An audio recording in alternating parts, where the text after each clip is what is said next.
Breaking tonight, Hillary Clinton apologizes after insulting Trump voters on the campaign trail in New York City. Hello and welcome to Justice. I'm Judge Jeanine Pirro. Thanks for being with us tonight. So, I go on vacation, I come back, and I have this open all planned. And last night, Hillary Clinton says this. You could put half of Trump supporters into what I call the basket of deplorables. Right? The racist, sexist, homophobic, xenophobic, Islamophobic, you name it. And unfortunately, there are people like that. And he has lifted them up. Now, some of those folks, they are irredeemable, but thankfully they are not America. I am a friend and supporter of Donald Trump. And Donald Trump is now neck and neck with Hillary Clinton.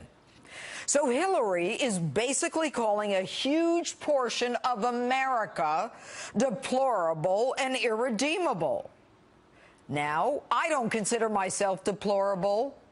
But since you started it, Hillary, let's have at it. Hillary, you bow to and take money from countries who throw gays off buildings. You take money for your so-called charity from countries that don't allow women to drive. A so-called feminist who supports countries that force women to cover every part of their bodies but their eyeballs. And you want to call us Islamophobes? On the eve of the 15th anniversary of 9/11, if I'm from Lower Manhattan, San Bernardino, or Orlando, and I'm afraid of a Muslim jihadist, I'm an Islamophobe? Hillary, it sounds pretty reasonable to be fearful of them to me. And you, Hillary, the queen of Black Lives Matter, you want to call me a racist? And you continued to trash talk the Trump supporters. But that other basket of people are people who feel the government has let them down, the economy has let them down, nobody cares about them, nobody worries about what happens to their lives and their futures, and they're just desperate for change. Hey, Hillary, you got that one right. We are desperate for change, and you sure ain't it. You are as establishment as it gets.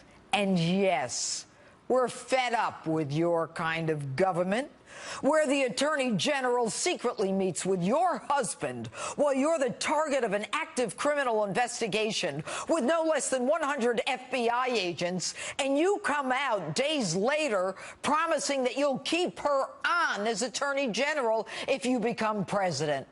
You're right.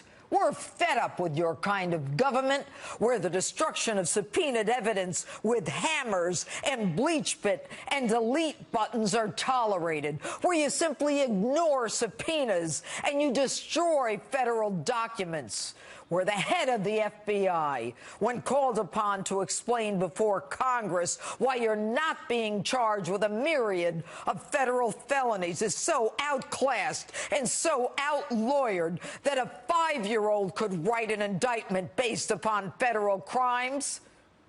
You're, Hillary, so right. We are fed up. And Hillary, since you started the name-calling, Hillary, you are a liar, and a pathological one at that. You're a cheat, you're dishonest, you are condescending, you are arrogant, contemptuous, and if you think that your half-assed apology will wipe the slate clean, you are wrong. It takes you 17 hours to figure out that you had to apologize. The ordinary people, Hillary, the people who have to follow the law, who have no choice but to pay their taxes, who have to work 2 and 3 jobs, who fight for all of us, many of whom come back with fewer limbs, don't want a president who hates us. We don't want a president who thinks that we're deplorable. And on this, the eve of the worst terror attack on this great nation's soil by Islamic terrorists, I can't trust a president who doesn't think that I'm worthy of being an American. And that's my open. Tell me what you think on my Facebook page or Twitter. Hashtag Judge Jeanine. And with me now, Democratic strategist and principal at the Dewey Square Group, Marianne Marsh. Marianne, in case you can't tell, I am infuriated. And I don't think it's funny. Welcome back, Judge. I don't think it's funny, Marianne. Was she off her game, or what's wrong with her? Well, I don't think she apologized, frankly. I thought when you look at her statement, she doubled down. And I think the very surprising thing about this is, Judge, everything she said last night, she has said weeks previously. She's given speeches about it. This is not the first time or the second time or the third time she's made these comments. She's said it throughout this campaign. I think the surprising thing here is it's the first time the Trump campaign has objected to it. That's the only thing that's different here. Okay, I'm objecting to it. You see, Marianne, they are neck and neck. And she says that you can put the Trump campaign into a basket, half of whom are deplorable, racist, sexist, misogynist, xenophobes, and the rest are just like losers. I am an American. I come from a family of veterans. And for her to suggest, when she's the one who claims she's a feminist and is taking all this cash, and her husband's taking all this cash from countries that don't even believe in women's rights, I mean, she's talking out of both sides of her mouth. And by the way, Marianne, while we're at it, and I'll give you a chance to talk, and thank you for saying welcome back, but I just read that FBI report. She said she had 1 BlackBerry for convenience. She had 13 BlackBerries and 5 iPads. Oh, come on. Aren't you embarrassed? No, I read the report, too. And it is also on page 20 where it says there was nothing in the headers. So we both read the report. No. I'm not asking you about the headers. The woman said she had 1 BlackBerry. She had 13 BlackBerries, and they were crashing them with hammers, and they were destroying them, and 5 iPads. Why did she lie like that? It was going, the 13, if you read the report, you noted it goes back to when she was in the Senate through the time she was Secretary of State. Most people burn through those every 2 years. But let me address your points about her statement last night. Yeah. She didn't call people losers, and she didn't call you names either. She is I'm a pointing Trump out, however, supporter, and I'm in one of those 2 baskets. Well, if you put yourself in there, then I'm put surprised me in because them. I've never heard you say the things that she has discussed, which is she pointed out that there are people who are racist, who are Islamophobic, who are homophobic, who are xenophobic. Go down the list, and there are leaders of those groups, the alt-right, the white nationalists who have come out and endorsed her, endorsed Donald Trump, are all the criminals on her Donald side? Trump. Are all the criminals on her side? Well, unfortunately, Judge, I hate to point this out, but Donald Trump has made many deplorable comments about women, about African Americans, about Muslims, about Mexicans, about President Obama, Marianne, about I gotta stop families, you. about POWs. Marianne, you're my friend. Please, this is not about Trump or her. She's talking about me. She's saying that because I support Trump, I am a xenophobe, a racist, or someone who doesn't represent America. That is not what she said. That is clearly not what she said. And the other part that you referred to losers, the other part are the people who have been wronged by the government, by the economy, who feel that they played by the rules and got played for fools. So those are the 2 groups she sees that support the Trump candidacy. And Donald Trump does play into that by many of the comments he makes. I will point to one thing, and it shows you the dilemma many Republicans are in. Speaker of the House, Paul Ryan, when Donald Trump criticized Judge Curiel because his parents were born in Mexico and claimed he couldn't do his job because of it, Paul Ryan said that criticism is the definition of racism. Yet, Paul Ryan still supports Donald Trump and told Hillary Clinton she should apologize. You're changing the topic. This is the reason I'm so angry, Marianne, is because she's coming after us. And I guarantee you that it took 17 hours to apologize, probably because she was sleeping, because her people had to convince her, hey, Hillary, you're going to lose this election. It's neck and neck. And if you don't apologize to those people, you're going to lose. Last word. Two things, Make Judge. it fast. Okay. You are not the head of Breitbart News, Steve Bannon, who now runs Donald Trump's campaign, who self-identifies as the alt-right. There are plenty of examples I could give, and we could go on and on. But the reality here is the race isn't quite as close as you think it is. She has more paths to victory right now than Donald Trump, but it is a close race. I've always said it's going to be a close race. It'll be a close race through November, but I think you have really misunderstood her comments last night, and I think that's unfortunate. Yeah, well, you know what? English is my first language, and I'm pretty smart as it goes. Thanks, Marianne Marsh. All right, and now to my panel. All right, Boris Epstein with the Trump campaign and Chris Hahn. I got to tell you, a lot of people are upset about this. And do me a favor, guys. You know why? I want to have a smart discussion about this. I am outraged by what she said. And I'm not going to let you go off on this, Boris. Chris, what I want to know is this. When she made that statement, was that statement a mistake? Absolutely. And by the way, and when I saw this morning, when I woke up and I knew I was coming on with you tonight, I said, oh, my God, I better bring roses for the judge. She is going to think this about her. Where's the roses? So on behalf of every Democrat pundit in America, Judge, it's okay. I don't think she was talking about you, and she should regret it. You should never talk about your opponent's supporters. What? You should talk about your opponent all you want. You know what that is? That's the Saul Alinsky approach, where you marginalize and demonize the enemy. Look, I mean, I've been accused. There are a lot of people who out there say, you know, all liberals are this or all conservatives are that. All of nothing is nothing. People are people, and people support a candidate for a variety of reasons. Some of them rational, some of them irrational, but all of them are based on something in their personal lives. And you can never take an attack out on a person's supporters. You say why you're the better candidate. You say why your opponent differs. Hurt her? I don't think so. You know why? And I've been saying this a lot because, and Boris, you'll agree with me, I don't think this election is about Hillary Clinton anymore. I think this election is a referendum on whether or not Donald Trump is fit to be president. I will not agree with that. Not anymore. I will absolutely not agree with that. Boris. So Hillary Clinton has been hated in public for over 25, 30 years. The public is just getting to know Donald Trump, and they don't hate him. They may disagree with things he said. For Donald Trump, it's words. For her, it's been actions, that she's been wrong in her actions, Secretary of State, but now it's words for her, too. This was disrespectful. It was deplorable, really, for her to say that. And here's the question.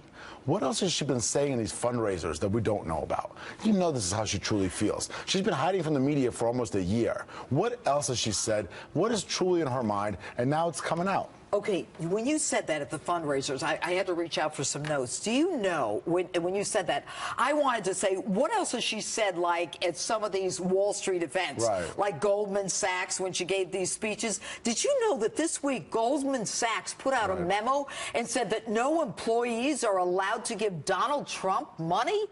Goldman Sachs put out a memo? Wow. It was in the Wall Street Journal. You know who this really Are hurts you her with? kidding?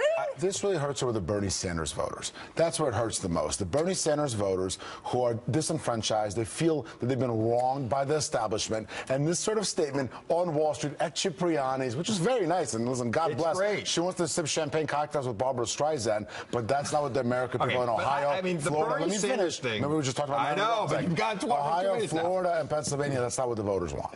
Okay, so now that she has said this, you know what? I am reminded of Mitt Romney, 47%. There was some truth to it, and he paid dearly for it. He did. All right? There's no truth to half the basket are the deplorables, and they are not America. I'm as America as you get. My father, was on a ship to Nagasaki. My grandfather stormed the beach in Normandy. I'm infuriated. I don't think it hurt Mitt Romney as bad as the media made it out to be. I think the election was pretty much set by that point in time. And I don't think that it hurt him. I think it played into a narrative that was continuing about him, that he was out of touch and that he thought people were beneath him. And that's why it hurt. And that's why this hurts her. But it plays she's into a narrative of aloof. politician. She's not. She's a terrible candidate. Look at her history I as a didn't say candidate. she was a good one. I'm saying she's been through the ropes for 30 years. Yeah, well, two senatorial elections, which were, with all due respect to my good friend Rick Lazio, not the hardest elections. Then she got crushed in 08 by a freshman senator. Then she almost lost to a 74-year-old socialist in the primary. And now, listen, the Democrats just a couple of weeks ago were talking about how, the Republican Party is going to give up on Donald Trump. Look where we are now. Leading in North Carolina, leading in Ohio, leading in Florida. This was a mistake. But you know what else was a mistake? Talking about how Putin's a great leader when he's a dictator. No, he didn't say he was a great leader. He said he was a leader. He said he was a better leader than the democratically elected president of this United States. That's a pivot. You know what? And you know what? I got to tell you. Oh, I got to pivot. Give me that. Let's talk about her health. Let's talk about her health. Okay, I'm reading the FBI report. I come back from vacation. I'm all excited. I want to show everyone my pictures. I can't. It was wonderful. I can't show you pictures. Too much news. Anyway, what'd you say? Hamptons? No. Way far away. All right. Anyway, and so she says she can't remember half this stuff and whether or not she was informed about whether or not she should sign this or sign that because she had a concussion and then she had a brain clot and then she doesn't remember anything. Now she's got no stamina. She's got no events. Trump is like quadrupling her and doing more events than she has. The woman can't remember stuff. She's tripping. She's coughing. And Dr. Drew lost his job, I'm reading, because he said she's got health issues. Is she going to make it to election? Yes, she's going to make it. She's perfectly healthy. How do you know? Donald Trump's got to do events. It's all his campaign is. He doesn't have a ground game. He doesn't need the ground game. Hold on, he absolutely does. And you're incorrect. We have a great ground game. Yeah, now they have a better ground game. I don't care about the ground game. 12. I'm talking about the stamina. I want a president who's going to be working 18 hours a day. This woman was sleeping for 16 hours. That's why it took so long. We're going to talk about health. Let's get a real doctor to examine Donald Trump. I know he's friends with I know he's friends with Putin. I hope he doesn't do a shirtless horseback riding trip with him. You know what? You want to talk about Hillary? Isn't Hillary the one that did the reset button? Isn't Obama the one who said after the election, tell him that we'll have a conversation? And Bill Clinton made $500,000 for a 90-minute speech in Moscow. And by the way, Donald Trump has said, hey, Clinton, put out your health records. I'm putting out all mine. Well, I'd like to see him put out his health. He has put out his tax returns. What makes you think the guy's not well? The guy's like, he's nonstop. He's the Energizer Bunny. Yeah, complete dynamite. It's not. If you look at their scheges from August to now, she's doing events. The events she's doing fundraisers. that he's done. Huh? What? They're telling me they're pulling it up. She's raised $124 million in 1 month. What, from the foundation? What'd she do? Move the cash from here to here? Did they fly it in on a plane? To get rid of an investigation. Let's remember that. The Clintons have always been good at taking money. Don't talk about the foundation. Oh, you don't want to talk about the Trump Foundation. Yeah, right. I'll happily talk about it. There's no issue there whatsoever. No issue? No issue. The foundation keeps taking identity. Clinton campaign had 12 events. Trump had between 25 and 36. And she had fundraisers with billionaires. And by the way, most of her events, they have to add walls because nobody shows up. His, they're blocks. And you know what? Crowd size do not equal votes. Yeah. Just ask Bernie Sanders. Well, that's only if dead people are voting. Oh, come on, Judge. You don't believe that. I do. I prosecuted those cases. Bernie Sanders went from 5% to 50%. He did pretty well. All right. Here's the bottom line. All right, well, everybody, that was a real free-for-all. I apologize. Boris Epstein, Chris Hahn. It's our first day back. This is my best. You were not as bad as on MSNBC. Donald Trump versus, all right, guys, shh. Donald Trump versus Hillary Clinton on national security. We've got a retired general and Trump supporter, Remo Butler. He's standing by to talk live about that and more. And later, the FBI says that Hillary's aides destroyed her BlackBerries with a hammer. So you know where I had to go with that one. And you can't miss this. So a judge walks into a hardware store with two brothers and buys a hammer. What's up? Street justice coming up. And you can't miss this. I put Hillary's methods to the test. See, I got a big hammer as justice rolls on.